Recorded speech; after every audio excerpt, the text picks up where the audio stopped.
there was this huge secret in the family that nobody really talked about. No one protected me as a child. And especially in our community, we always say what goes on in this house stays in this house.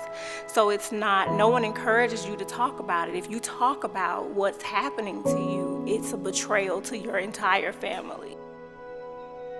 There's so many black women that I'm in awe of. And you look at people and you see the fact that they're able to do, you have entrepreneurs that are doing amazing things. They're raising kids. They're going through heartbreak. They're going through losing their parent. They're going through divorce. They're going through issues with their children, and yet they show up and they look flawless, and that's expected. And I think people praise that as opposed to thinking, is she okay? Because I was not okay. I was not okay.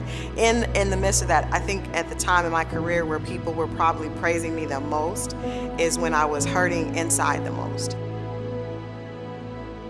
As women, we don't put points on the board like men do. I think we complain that men always want to say, baby, I did this, I did that, I did that, because they naturally put their points on the board as in order to gauge how much they've done. As women, we don't do that. We just work.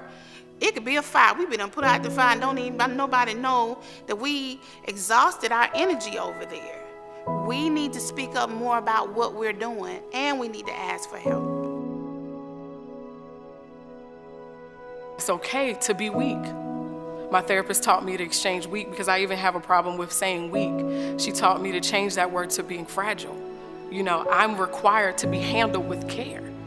And if you don't give it to me, and if I myself don't give it to me, then I'm going to be in a worse state of depression, or I'm going to have an extreme battle with anxiety, or I might have another suicide ideation or a suicide attempt. So had I seen that in the home, but my mother didn't know how to handle that. She was raised the same way. My grandmother was raised the same way. So I don't blame, but you can't give what you don't have.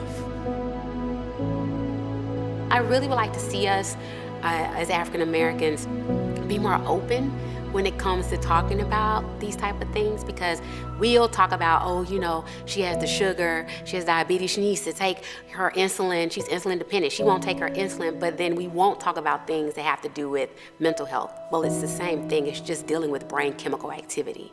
So we have to start being more open with one another.